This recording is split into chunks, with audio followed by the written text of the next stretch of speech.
Okay, let's go again. I am actually a 5-minute addict at the moment. 1832. Just as I thought it was all going to be IMs on the auto pairing from now on, but this guy's probably quite dangerous. Pin variation. Bishop d3 here. Maybe. Because if f3, he's going to play d5 anyway. It's not that pleasant.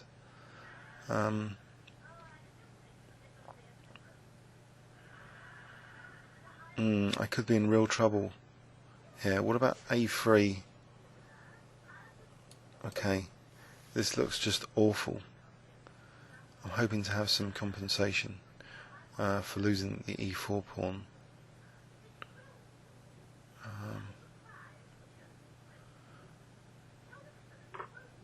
I'll take. So I'm offering that e4 pawn as well as my crippled pawns.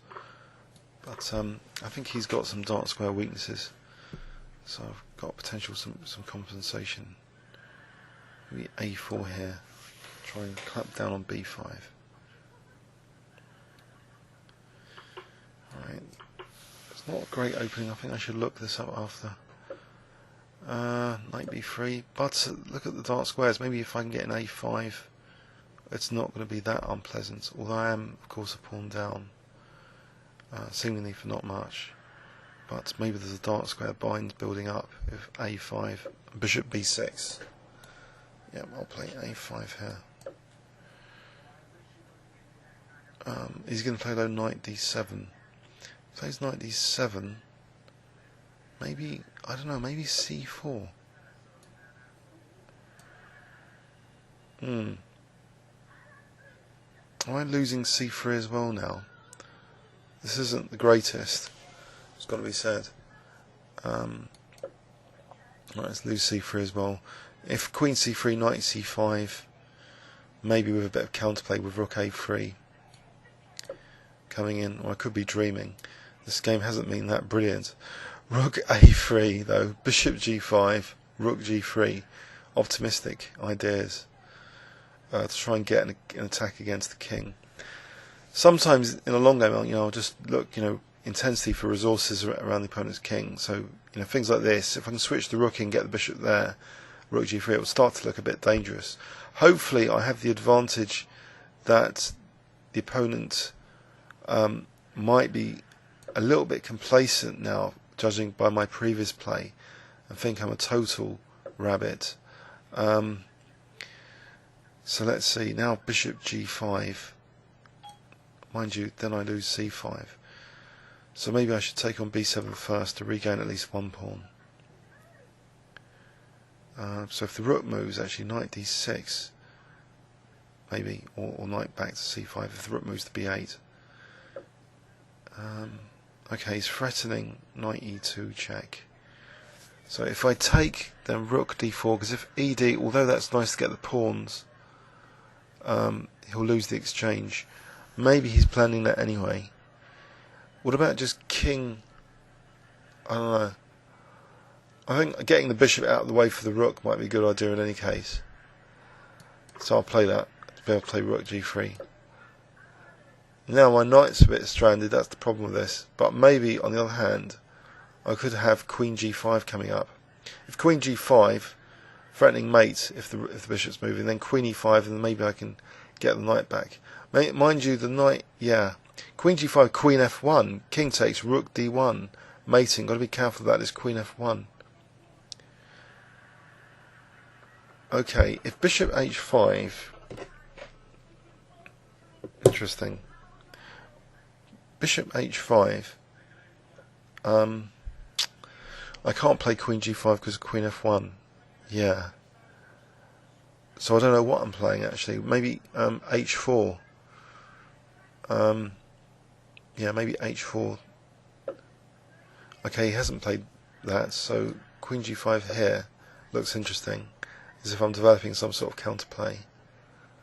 So if bishop g6, queen e5, and that doesn't look as though I'm getting completely murdered. Let's see here. Rook d5 though.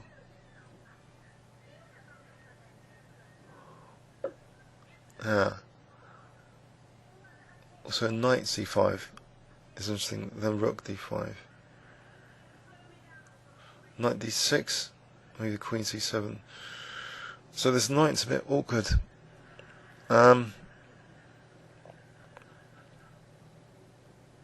c5, let's revisit that. Knight c5, rook d5.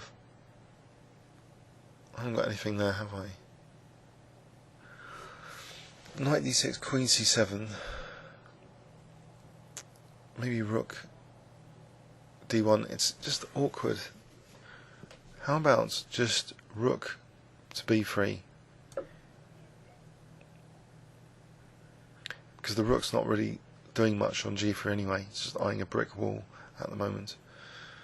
So resources coming in for this knight to be saved, maybe with knight d6. If I can get an h4, then this constant back row issues wouldn't be as much. Mind you, he's going to play rook d1 here. It's very annoying.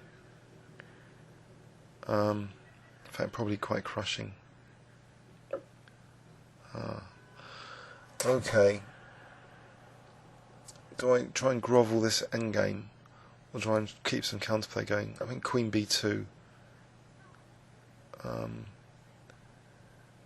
If I can get the knight to d6 at some point. Rook b8 though, maybe knight c5.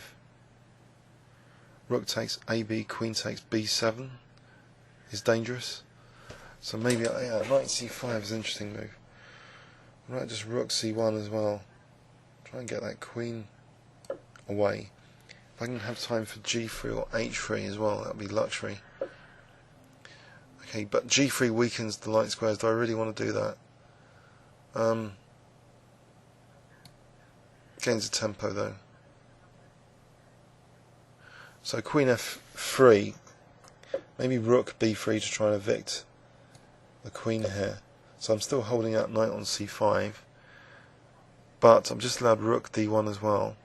I know my back row is quite weak, so I don't know, it's not easy. Maybe at least there's no perpetual check there if I want to win this.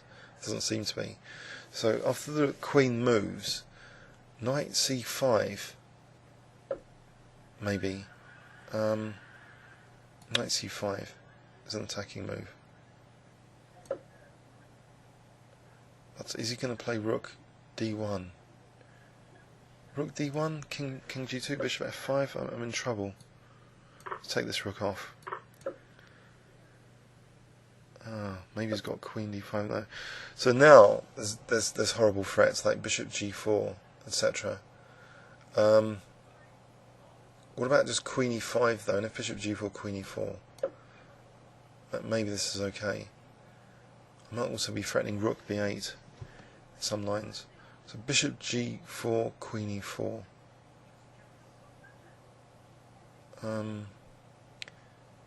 Queen g4 though.